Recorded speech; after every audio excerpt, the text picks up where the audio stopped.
Good morning students. Class 12th chemistry की class में मैं तुम्हें सबको वेलकम करती हूँ वापस से। और आज हम एक और नया चैप्टर स्टार्ट कर रहे हैं। एक्सरसाइजेस अभी मैंने नहीं की है बेटा, मतलब नहीं तुम लोगों को बताई है, तुम अपनी साइड से करते रहो, क्योंकि मैं पूरी कोशिश कर रही हूँ कि जो पार्ट अपना एग्ज़ाम में आने वाला है वो जब तुम लोग स्कूल में आ जाओ तो उसके बाद ही होगा। तब तक एक जनरल कॉन्सेप्ट माइंड में आ जाना चाहिए कि इस चैप्टर में हमें ये पढ़ना है और ये इम्पॉर्टेंट है, ये हमारे एग्जाम में आता है। ठीक है, आज चैप्टर 6 हम लोग स्टार्ट कर रहे हैं। The name of the chapter is isolation of elements and metallurgical processes. काफ़ी बड़ा नाम है तो मैंने स्टार्टिंग वाला पार्ट लिख दिया इसका, isolation of the elements, metallurgical processes भी हम इसमें पढ़ेंगे। देखो इन दोनों टर्म का पहले मीनिंग तुम्हें बताती हूँ। The meaning of isolation is separation. Simple English word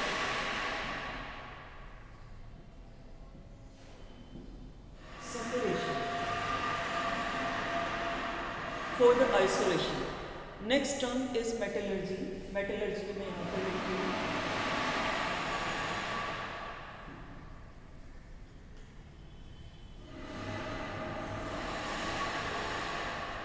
metallurgy means the process of extraction of metals from their originally existing state. Originally existing state means the combined state. देखो दो term है, एक free state और एक combined state. मैंने इसीलिए दोनों नहीं लिखी थी कि तुम्हें सामने पता चले कि इसका मीनिंग क्या है। Free and combined state. Free state हम उन मेटल्स के लिए यूटिलाइज करते हैं, जैसे for example gold, silver, platinum, which do not react at room temperature, जो जनरली रिएक्ट नहीं करते, जिनको नोबल मेटल माना जाता है, अनरिएक्टिव मेटल्स होते हैं। They exist in nature in the form of there free state. Example में यहाँ पे गोल्ड, सिल्वर और प्लेटिनम लिख देते हैं। जनरली ये अपने ओर की फॉर्म में प्रेजेंट नहीं होते, because they are unreactive metals, inert metals और नोबल मेटल्स भी उनको बोलते हैं, कि जो नेचुरल स्टेट उनकी है उसी स्टेट में एग्जिस्ट करते हैं, किसी दूसरी बनाई हुई स्टेट में एग्जिस्ट नहीं करते। Then come to the combined state. Most of the metals means leaving copper, leaving gold, silver and platinum, क्योंकि कॉपर के भी और अवेलेबल है, गोल्ड, सिल्वर एंड प्लेटिनम। इन मेटल्स को छोड़ते हुए rest all the metals present in the combined state. Combined state हम किसको बोलते हैं? In the form of their compound.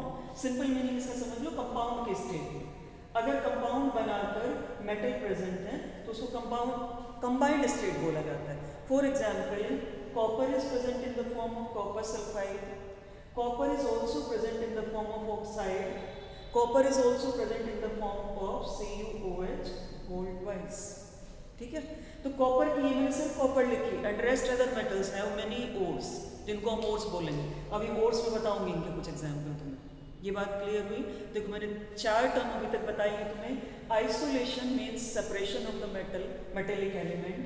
Then metallurgy, process of extraction means separation. Separation का जो ओरिजिनल स्टेट होती है मेटल की, अगर वो कंबाइंड स्टेट भी नहीं है, अगर उसने किसी से रिएक्ट भी नहीं किया है, तो भी अर्थ एंड इम्प्योरिटीज उसके साथ प्रेजेंट होंगी, उसके साथ डस्ट प्रेजेंट होगी, उसके साथ सेंड प्रेजेंट होगी एंड सिलिका प्रेजेंट होगी, उसके साथ जो अदर इम्प्योरिटीज हैं जो जिनके साथ उसने कंबाइन भी नहीं किया हुआ है, क्योंकि वो नेचर में अर्थ की सरफेस के ऊपर प्रेजेंट है, तो वो सभी अर्थन इम्प्योरिटीज उनको बोलते हैं, उनके साथ प्रेजेंट होगी, तो उनसे उसको सेपरेट आउट करना, दैट इज कॉल्ड एक्सट्रैक्शन। या फिर अगर वो कंबाइंड स्टेट में प्रेजेंट है तो उसके कंपाउंड को पहले मेटल में ब्रेक डाउन करना और फिर मेटल को प्योरीफाई करना, ये कंप्लीट स्टेज अपनी एक्सट्रैक्शन की प्रोसेस में आती है या मेटलर्जिकल प्रोसेस में आती है। मेटलर्जी वर्ड को एक्सट्रैक्शन भी लिखा जाता है, it is also known as the extraction process. ठीक है, ये बात क्लियर हुई?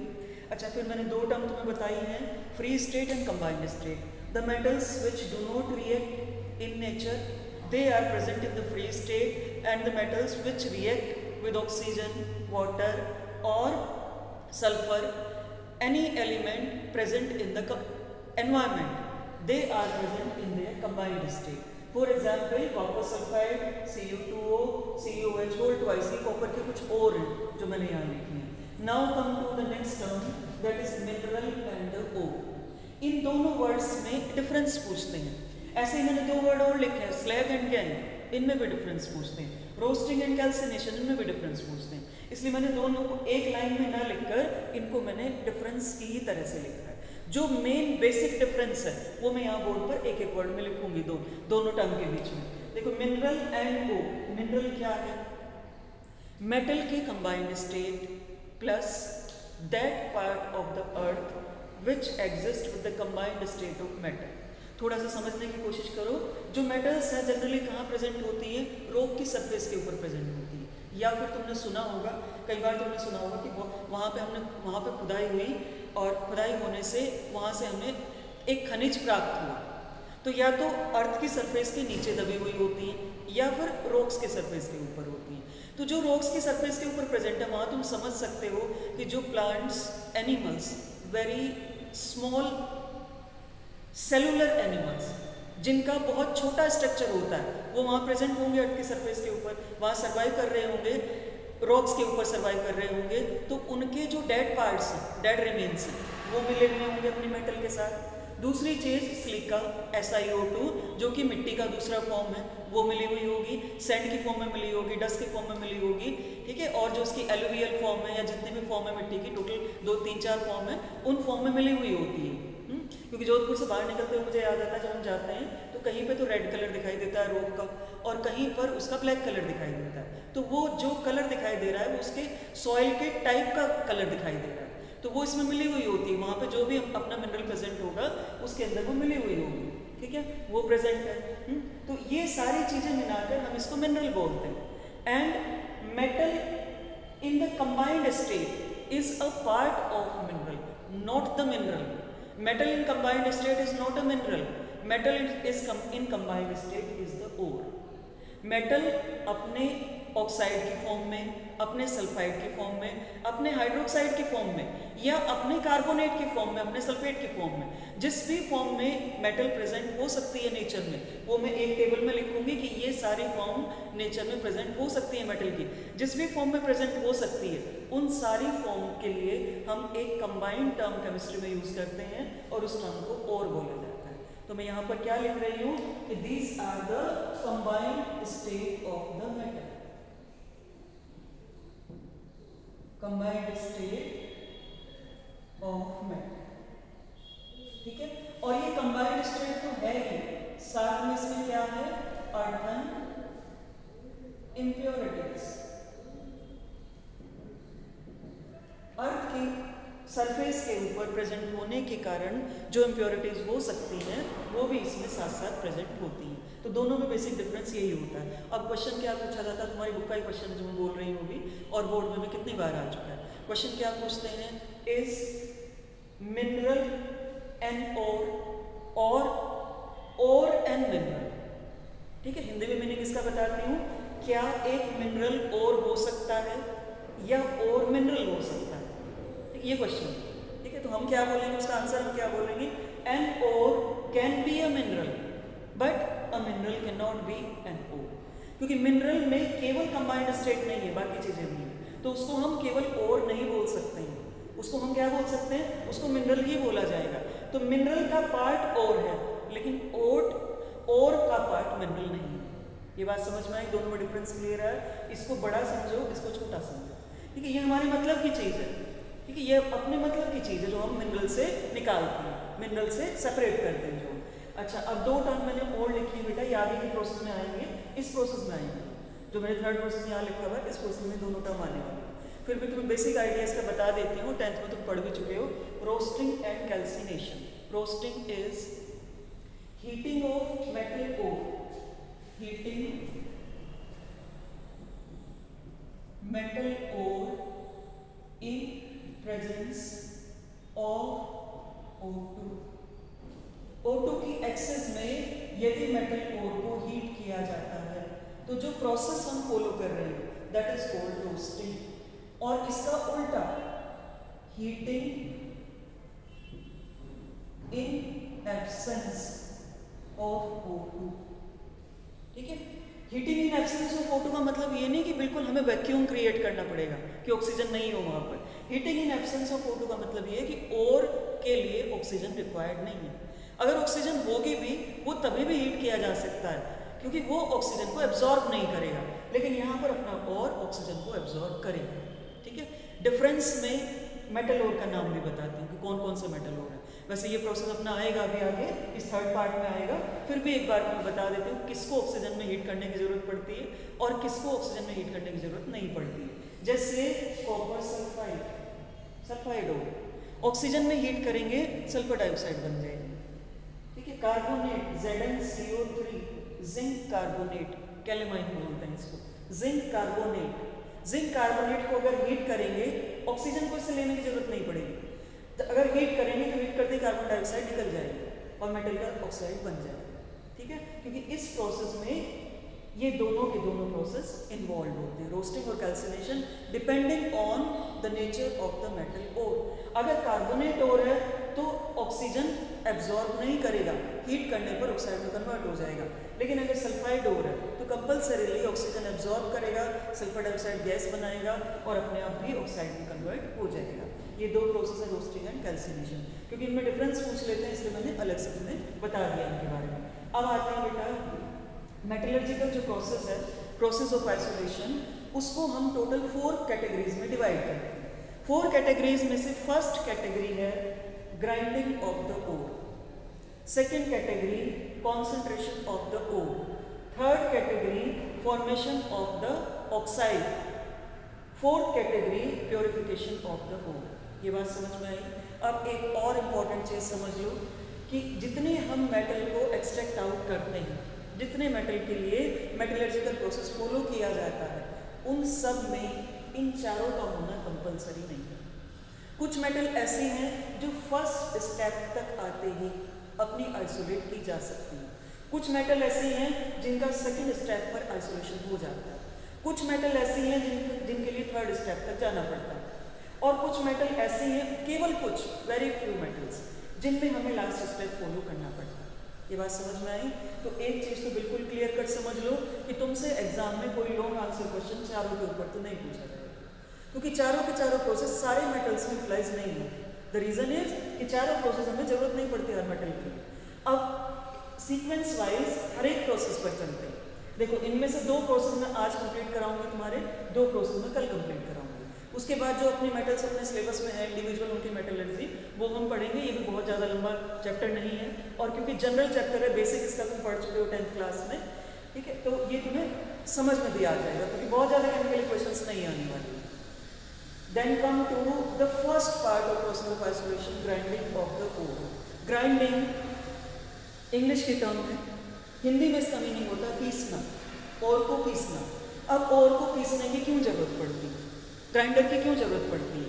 द रीजन इज, मैंने तुम्हें 2 जगह बताई कि जहाँ से ओर लिया जाता है। एक जगह तो रॉक की सरफेस बताई मैंने तुम्हें, एक जगह मैंने तुम्हें बताई कि अर्थ के अंदर दबे हुए होते हैं, ठीक है, they are very much inside the earth. अब जब अर्थ के अंदर दबे हुए हैं तो वो किसके साथ लगे हुए होंगे? या तो स्टोन पीसेस जो अर्थ की सरफेस के नीचे हैं, या बड़े बड़े मिट्टी के पीसेस जो अर्थ की सरफेस के नीचे उनके साथ लगे होंगे। और रॉक के ऊपर तो तुम्हें पता ही है कि रॉक के ऊपर तो बुलडोजर चलाना पड़ता है जब रोड बनानी पड़ती है, तो वही उसी बुलडोजर की जरूरत पड़ेगी। अगर मेटल को एक्सट्रैक्ट आउट करना है तो हमें उसी तरह से ग्राइंड करना पड़ेगा उस मिट्टी को। जिस मिट्टी में हमें ये पता चला है, डिटेक्ट हुआ है, हमारे डिटेक्टर्स ने ये बताया कि यहाँ पर ये और प्रेजेंट है, इस मेटल का और प्रेजेंट है, तो उस मिट्टी को पहले ग्राइंड करना पड़ता है, पहले पीसना पड़ता है, बुलडोजर चलाना पड़ता है पहले। वहाँ बुलडोजर चलाने के बाद हमारे पास मिट्टी आ जाएगी।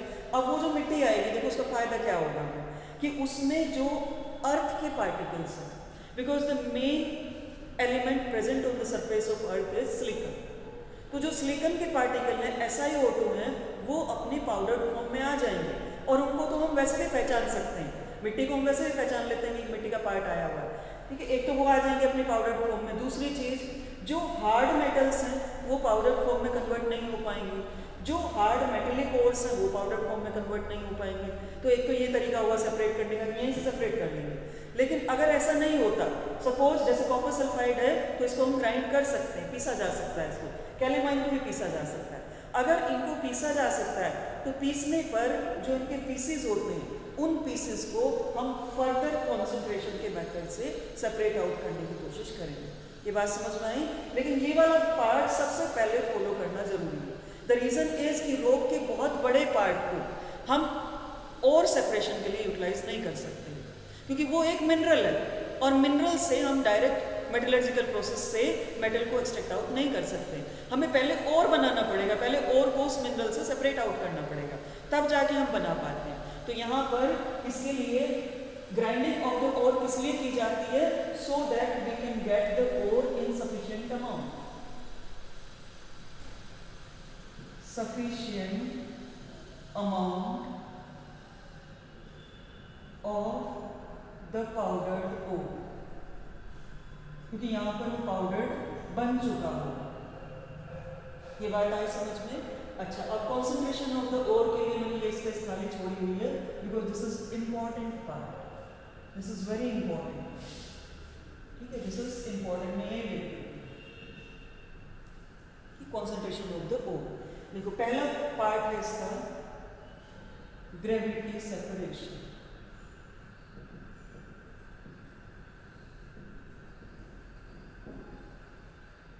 अब फिर से जैसे मैंने तुम्हें रिलेट करना बताया कि कॉन्सेप्ट को हम वर्ड से रिलेट करते हैं। Gravity means under the influence of gravity heaviness.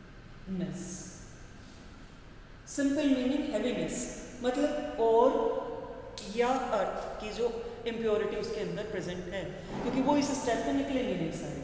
अगर दोनों ही पिस गए तो दोनों पिसने में फिर भी दोनों साथ साथ रहेंगे, अर्थन इम्प्योरिटीज भी साथ साथ रहेंगी और भी साथ में रहेगा ग्राइंडेड फॉर्म में, पाउडर्ड फॉर्म में।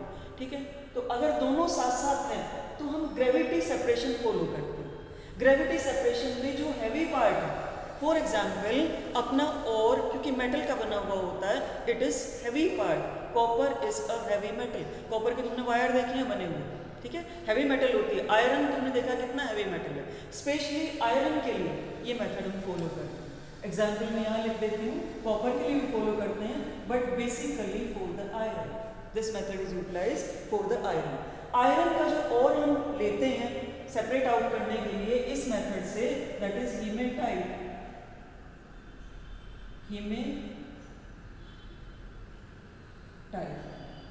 हीमेटाइट का फॉर्मूला है Fe3O4। ठीक है, ये अर्थ के साथ प्रेजेंट है, ये रॉक के ऊपर प्रेजेंट है, स्पेशली अंडर द अर्थ पाया जाता है, प्रेजेंट है। हीमेटाइट ओर को हमने पाउडर फॉर्म में ऑलरेडी कन्वर्ट कर रखा है। फर्स्ट प्रोसेस हम फॉलो कर चुके हैं। अब हम क्या करेंगे कि यहाँ पर हम इस ओर के ऊपर, सपोज हमने ओर का हीप बनाया, इस हीप के ऊपर एक पाइप की हेल्प से, ये एक पाइप है और यहाँ से हम वाटर इसके ऊपर डालना स्टार्ट करें। ठीक है, these are, this is water current, water current at high pressure. ऐसे नहीं कि नॉर्मल वाटर पास कर दिया टैप वाटर के नीचे इसको धो लो तो निकल जाएगा, कभी नहीं निकलेगा। बहुत हैवी प्रेशर से वाटर करंट पास करेंगे। हैवी प्रेशर से पास करने पर क्या होगा कि ये जो ओर है, क्योंकि ये हैवी है और जो सैंड है उसकी हैवीनेस तुम्हें पता है, तुमने देखी हुई हैवीनेस कि सैंड उतना हैवी नहीं होती, तो इसके दो अलग अलग ढेर बन जाएंगे। एक ढेर तो बनेगा मेटल का जो कि हैवी है नेचर में, और दूसरा ढेर बनेगा इम्प्योरिटीज। ठीक है, अच्छा, अब जो इम्प्योरिटीज है they are soluble in water and it is insoluble in water. This is insoluble part and this is soluble. ठीक है, दोनों चीजें, क्योंकि ये वाटर करंट के साथ साथ मिट्टी आगे बह के चली जाएगी। जैसे बरसात में भी तुम लोग देख ही रहे हो कि जब पानी बह रहा होता है तो पानी के साथ साथ मिट्टी भी बह रही होती है, तो इसी तरह से ये मिट्टी बह जाती है यहाँ से। जो हमारे पास बचा रह जाएगा वो हैवी मेटल बची रह जाएगी, क्योंकि वो सेपरेट आउट हो जाएगी, अलग ढेर बना लेगी अपना, और दूसरी वाटर में सॉल्युबल नहीं है। क्योंकि आयरन का कोई भी आर्टिकल तुम डालो, आयरन की नेल डाल के देख लो, वाटर में सॉल्युबल नहीं है, डूब जाएगी लेकिन सॉल्युबल नहीं है वाटर में, तो वो सेपरेट हो जाएगी इस प्रोसेस से। This is called the gravity separation process. अब दूसरा प्रोसेस अपना आ रहा है ग्रेविटी सेपरेशन के साथ साथ मैग्नेटिक सेपरेशन।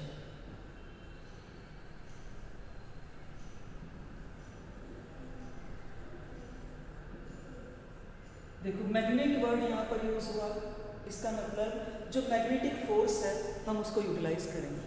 ठीक है, यूटिलाइज कैसे करेंगे मैग्नेटिक फोर्स को? यहाँ पर हमने दो रोलर लगाए हुए हैं, इस रोलर के ऊपर एक हमने शाफ्ट लगाया हुआ है, शाफ्ट मतलब जिसको पट्टा बोलते हैं, जैसे जनरेटर के ऊपर लगा हुआ होता है, ठीक है। ये रोलर है, इसमें से एक रोलर में हमने मैग्नेट लगा रखा है और दूसरे को केवल इसको सपोर्ट करने के लिए लगाना है। दीज आर टू रोलर्स, ठीक है।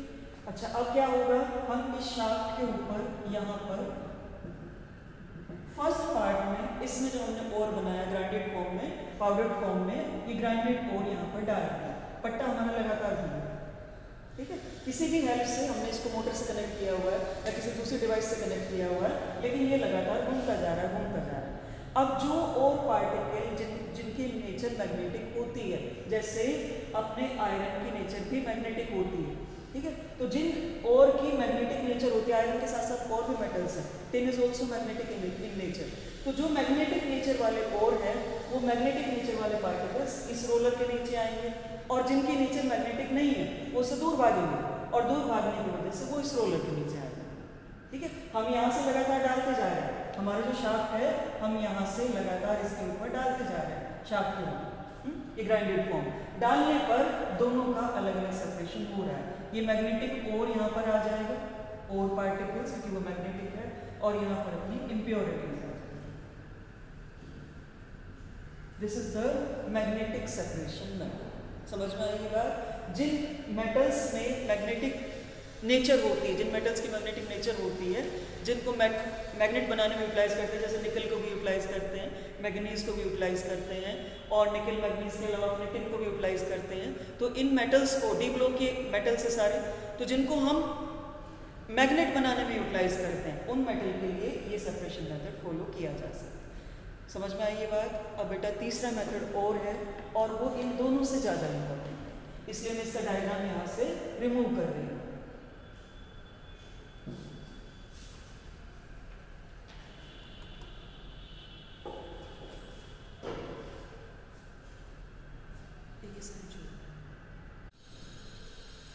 हाँ बेटा, third method, and it is very important method. एक बार वापस से इंपॉर्टेंट लगा देती हूँ, क्योंकि ये जो अपने दो मेथड अभी तक आए थे, इनमें एक एक नंबर में क्वेश्चन पूछा जाता है, ठीक है।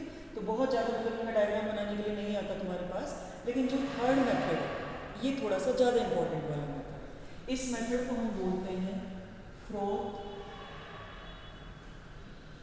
फ्लोटेशन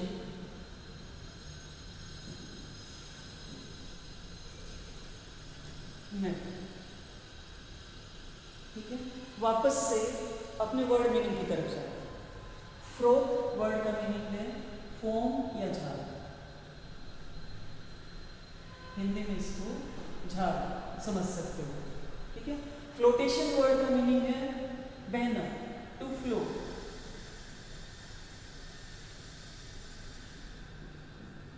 मतलब ये मेथड अपना झाग के बहने पर आधारित है।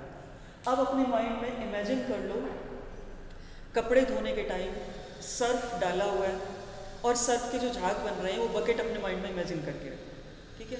अब क्या होगा, ये बकेट हमने ली, मतलब हमने तो कंटेनर लिया हुआ है, बहुत बड़ा कंटेनर लेना पड़ता है, क्योंकि जब भी ओर का सेपरेशन होगा तो लार्ज स्केल पर होगा, थोड़ी बहुत मेटल बनाने के लिए नहीं होता, लार्ज स्केल पर होगा, ठीक है। ये हमने क्या किया, यहाँ पर मेटल का ओर डाला, मेटल ओर और बहुत सारी इम्प्योरिटीज इसके साथ साथ, ठीक है, ये हमने डाल दिया। डालने के बाद अब हमने क्या किया, इसके अंदर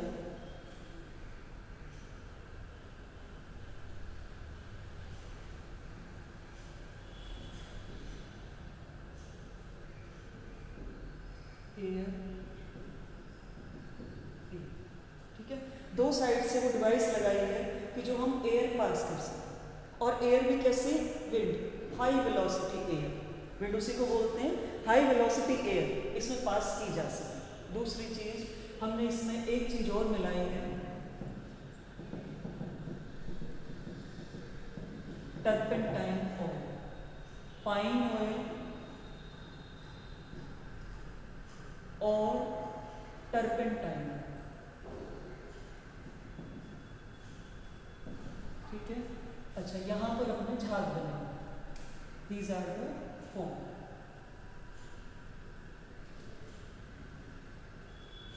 ठीक है। अब ध्यान से समझो पूरा प्रोसेस। ये हमने फर्स्ट पार्ट में जो अपना ग्राइंडेड ओर अपने पास था विद द इम्प्योरिटीज, वो हमने यहाँ पे डाला, डालने के बाद हमने इसके अंदर पाइन ऑयल डाल दिया, टर्पेंटाइन ऑयल डाल दिया। डालने पर अब हम यहाँ से हाई प्रेशर से एयर पास कर रहे हैं। एयर पास करने पे क्या होगा कि अब इनमें उथल पुथल मचने शुरू हो जाएगी। जो ओर के पार्टिकल्स हैं और जो टर्पेंटाइन ऑयल है, ठीक है, उनमें अब आपस में इंटरेक्शन स्टार्ट हो जाएगा। पार्टिकल्स एक दूसरे से टकराने शुरू हो जाएंगे। उस टकराने के प्रोसेस में जो ओर के पार्टिकल्स हैं they are lighter in weight, हल्के होते हैं वेट। तो हल्के होने की वजह से ऊपर आ जाएंगे फ्लोट की फॉर्म में। फॉर्म जो मैंने लिखा है दिस इज द फ्लोट, ये फ्लोट की फॉर्म में आ जाएंगे। And these are ore particles, ये ओर के पार्टिकल हैं सारे जो ऊपर उठे हुए हैं। नीचे क्या बचा? इम्प्योरिटीज। ये जो इम्प्योरिटीज नीचे बची हुई हैं इनको एक साइड से यहीं से नीचे निकाल के रखें, क्योंकि और तो नीचे आएगा नहीं, और तो हमें पता है वो तो ऊपर ही उठ जाएगा, नीचे नहीं आएगा। तो यहाँ से हम इम्प्योरिटीज को आउटलेट दे देते हैं, हमेशा नहीं, लेकिन हाँ जैसे इम्प्योरिटीज को निकालना होगा हमें लगेगा कि सॉल्यूशन में अपने फ्लोट बिल्कुल ऊपर जा चुका है और क्लियर सॉल्यूशन नीचे बचा हुआ है, तो हम यहाँ से उसको रिमूव कर देंगे, इस आउटलेट से रिमूव कर देंगे उसको। ठीक है, प्रोसेस क्या है यहाँ पर? जो सल्फाइड ओर है, पहला concept it is lighter in weight than the impurities. दूसरी चीज it get mixed with the pine oil और टर्पेंटाइन ऑयल, उसके साथ मिक्स हो जाता है और उसके साथ मिक्स होकर ये फ्लोट बनाता है, झाग बनाता है उसके साथ मिक्स होकर। और झाग बनाने पर वो झाग अपने ऊपर इकट्ठे हो जाते हैं। उन झाग को हम बाद में इसी कंटेनर में रखेंगे। ये इम्प्योरिटी जब निकल जाएंगी, यहाँ से रिमूव हो जाएंगी, तब इसी कंटेनर में रखेंगे। अब एक चीज और है इसमें, उसका मैं यहाँ पे नाम लिख रही हूँ, दैट इज स्टेबिलाइजर।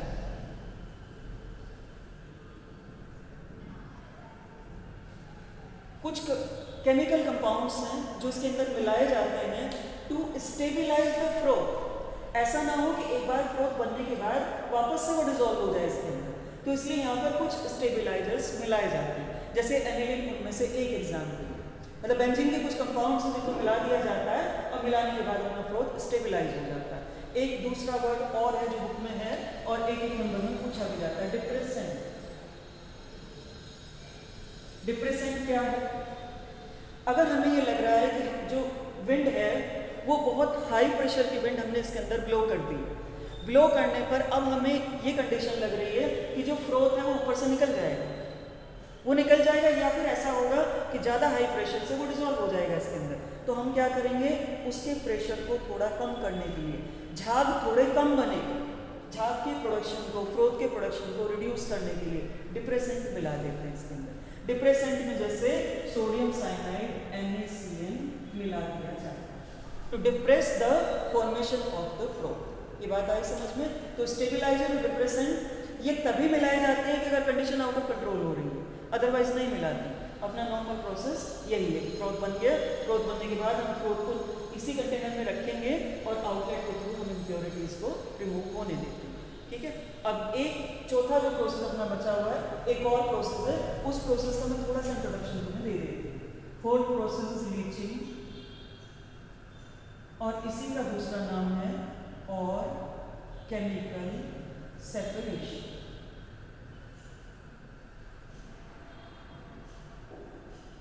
देखो इसके 2-3 पार्ट हैं, इसलिए मैं आज इसको नहीं ले रही हूँ, आज सिर्फ इंट्रोडक्शन देकर तुम्हें छोड़ रही हूँ। जो लीचिंग है, केमिकल सेपरेशन है, it is also very important. ये बाद वाले दोनों थोड़े ज़्यादा इंपॉर्टेंट है, किसी ना किसी फॉर्म में एग्जाम में तुम्हें मिल जाएंगे, या 1 नंबर में मिल जाएंगे या डिस्क्राइब करने के लिए मिल जाएंगे 2 नंबर में। ठीक है, लीचिंग क्या है और केमिकल सेपरेशन, ये एल्यूमिनियम के ओर में हम फॉलो करते हैं। एल्यूमिनियम का ओर है Al2O3। इसकी खासियत क्या होती है, इंपॉर्टेंस क्या होती है? जो एल्यूमिनियम का ओर है, it is an amphoteric oxide. It can easily dissolve in air, it can easily dissolve in water, it can easily dissolve in acid, it can easily dissolve in base. Amphoteric इसलिए बोलते हैं क्योंकि base में और acid में dissolve हो जाता है। और एल्यूमिनियम अपने ऑक्साइड की फॉर्म में ही नेचर में प्रेजेंट होता है, किसी दूसरी फॉर्म में नहीं प्रेजेंट होता। अगर एल्यूमिनियम अपने ऑक्साइड की फॉर्म में प्रेजेंट है, हमने इसमें कोई बेस मिला दी, तो बेस मिलाने पर ये एक स्टेबल कंपाउंड बना लेता है। उस स्टेबल कंपाउंड बनने को हम NaAlO2 एक स्टेबल कंपाउंड बनता है। जब उसको हीट करेंगे तो हीट करने पर वो वापस से डिकम्पोज हो जाएगा, NaOH बना देगा और Al2O3 निकल जाएगा। This process is known as the leaching process. लेकिन ये अलग अलग साइंटिस्ट ने अपने तरीके से करवाया था। एक साइंटिस्ट ने एसिड यूज़ किया, एक साइंटिस्ट ने वाटर यूज़ किया और एक साइंटिस्ट ने बेस यूज़ किया। तो ये तीनों प्रोसेस हमें पढ़ने हैं अपने, इसलिए ये वाला पार्ट मैं कर लूँगी पूरा का पूरा कि तुम्हें तीनों प्रोसेस एकदम माइंड में क्लियर रहें। एग्जाम में तीनों में से कोई भी पूछ ले तो तुम तीनों की केमिकल रिएक्शंस लिख पाओ, ठीक है। अब ये जितने जो पॉइंट्स मैंने आज लिखे हैं वो नोट्स में लिखने हैं और मैं भी आज नोट्स तुम्हें प्रोवाइड कर दूँगी।